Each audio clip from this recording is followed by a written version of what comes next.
పంచాయతీ ఎన్నికలకు ప్రభుత్వం సిద్ధమవుతోంది. బీసీ రిజర్వేషన్లపై ఓ స్పష్టత తీసుకొని ఎన్నికలకు వెళ్లేలా కసరత్తు చేస్తోంది రాష్ట్ర సర్కార్. అయితే ఈసారి పంచాయతీ ఎన్నికల్లో కీలకమైన నిర్ణయం తీసుకునే ఛాన్స్ కనిపిస్తోంది. పంచాయతీ ఎన్నికల్లో పోటీ చేసే అభ్యర్థులకు 2 పిల్లల కంటే ఎక్కువ ఉన్నవారు అనర్హులుగా ఉన్న చట్టంలో మార్పు చేసేందుకు కసరత్తు చేస్తోంది. అందుకోసం పంచాయతీరాజ్ చట్టంలో మార్పుల కోసం వచ్చే కేబినెట్ లో డిస్కస్ చేయాలని నిర్ణయించినట్లు తెలుస్తోంది.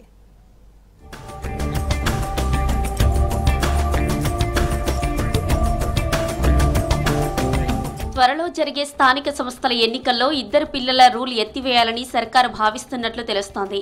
అందుకు సంబంధించి 2018లో తెచ్చిన చట్టంలో మార్పులు చేయాలని చూస్తోంది సర్కార్.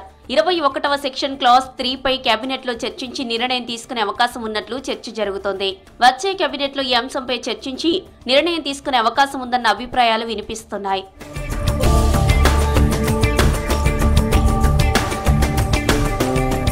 2018లో తెచ్చిన పంచాయతీరాజ్ యాక్ట్ ప్రకారం 2 పిల్లల కంటే ఎక్కువ ఉన్న వాళ్ళు స్థానిక సంస్థల్లో పోటీ చేయడానికి అనర్హులు. అయితే దీంతో చాలా మంది స్థానిక సంస్థల్లో పోటీ చేయాలని ఉన్న నిబంధనల వల్ల పోటీ చేయలేకపోతున్నారు. కాంగ్రెస్ అధికారంలోకి వచ్చాక ఈ నిబంధనపై ఎమ్మెల్యేలు, మంత్రులకు పెద్ద ఎత్తున వినతులు వచ్చాయి.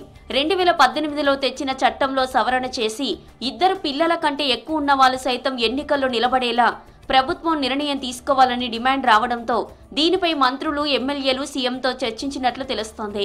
గ్రామీణ ప్రాంతాల నుంచి ఎక్కువ డిమాండ్లు రావడంతో ఈ చట్టంలో మార్పులు తీసుకొచ్చి 2 పిల్లల కంటే ఎక్కువ సంతానం ఉన్న వాళ్ళు కూడా పోటీకి అర్హులుగా చట్టంలో మార్పులు తీసుకువచ్చే పనిలో ఉంది సర్కార్.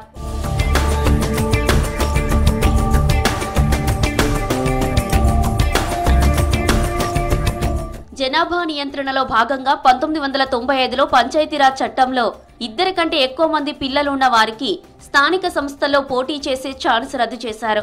దీంతో ఎంతో మంది ఆశావహులకు స్థానిక సంస్థల్లో పోటీ చేసే ఛాన్స్ లేకుండా పోయింది. అయితే కొన్ని ఏరియాలో పోటీల్లో నిలిచిన వారు కోర్టులను ఆశ్రయించారు.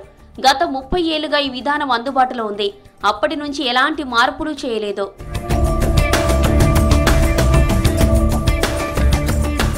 గత ప్రభుత్వ హయాంలోనూ పెద్ద ఎత్తున డిమాండ్లు వచ్చినా కేసీఆర్ పట్టించుకోలేదు. కాంగ్రెస్ హయాంలోనైనా చట్టంలో మార్పులు తీసుకొచ్చి సవరణ చేయాలని పెద్ద ఎత్తున డిమాండ్లు వస్తున్నాయి.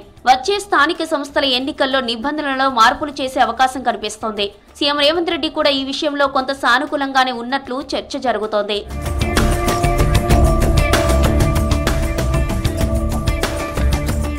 బీసీలకు 42% రిజర్వేషన్లు ఇవ్వాలని భావిస్తున్న రాష్ట్ర సర్కార్ ఇక 2 కంటే ఎక్కువ సంతానం ఉన్న వాళ్ళు కూడా స్థానిక సంస్థల్లో పోటీ చేసేందుకు అవకాశం కల్పించేలా నిర్ణయం తీసుకునే అవకాశం కనబడుతోంది.